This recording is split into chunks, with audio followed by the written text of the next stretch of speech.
Rich, said Mazarin, whom that single word always inspired with a great respect. 50,000 francs a year, said Porthos. These were the first words he had spoken.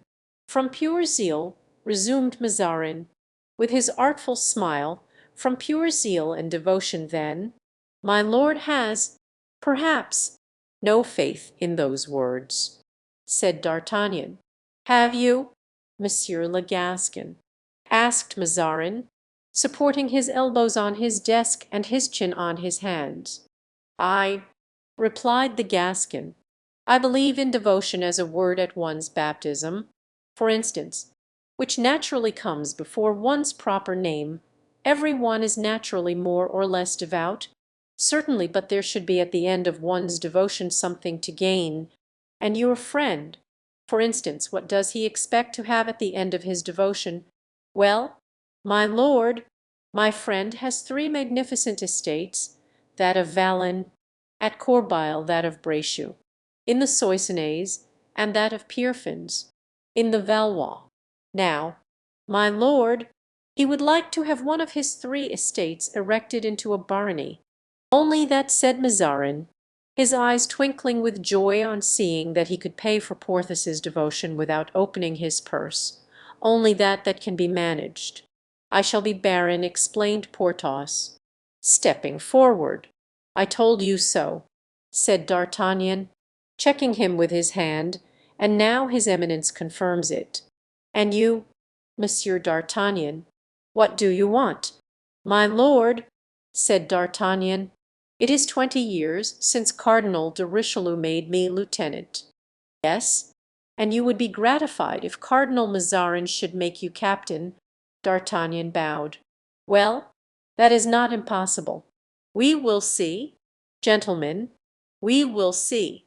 Now, Monsieur de Valin, said Mazarin, what service do you prefer, in the town or in the country? Porthos opened his mouth to reply. My lord, said D'Artagnan, Monsieur de Valin is like me. He prefers service extraordinary, that is to say, enterprises that are considered mad and impossible.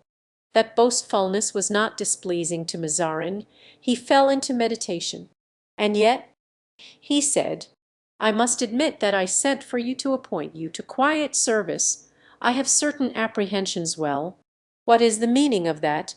In fact, a great noise was heard in the ante-chamber.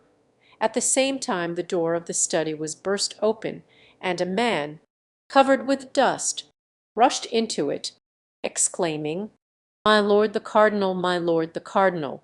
Mazarin thought that someone was going to assassinate him, and he drew back, pushing his chair on the casters. D'Artagnan and Porthos moved so as to plant themselves between the person entering and the cardinal. Well, sir, exclaimed Mazarin, what's the matter? And why do you rush in here, as if you were about to penetrate a crowded marketplace? My lord, replied the messenger, I wish to speak to your eminence in secret.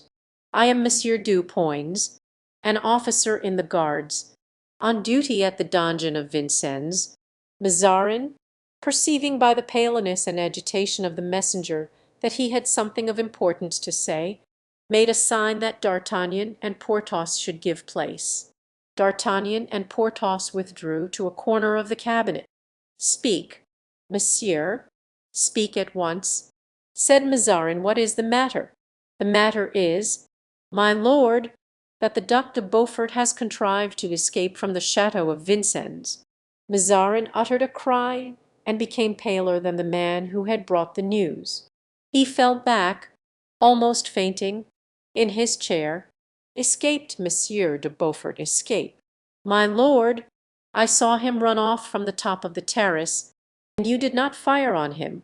He was out of range. Monsieur de Chavigny, where was he? Absent.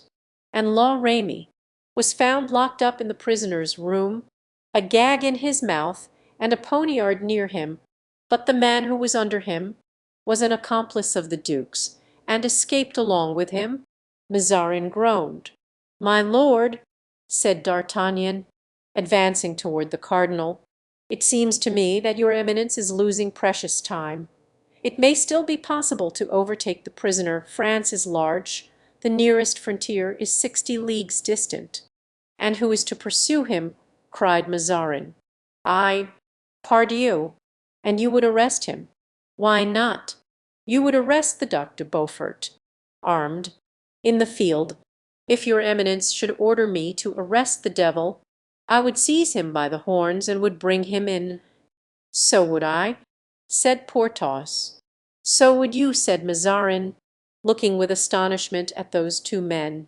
"But the duke will not yield himself without a furious battle.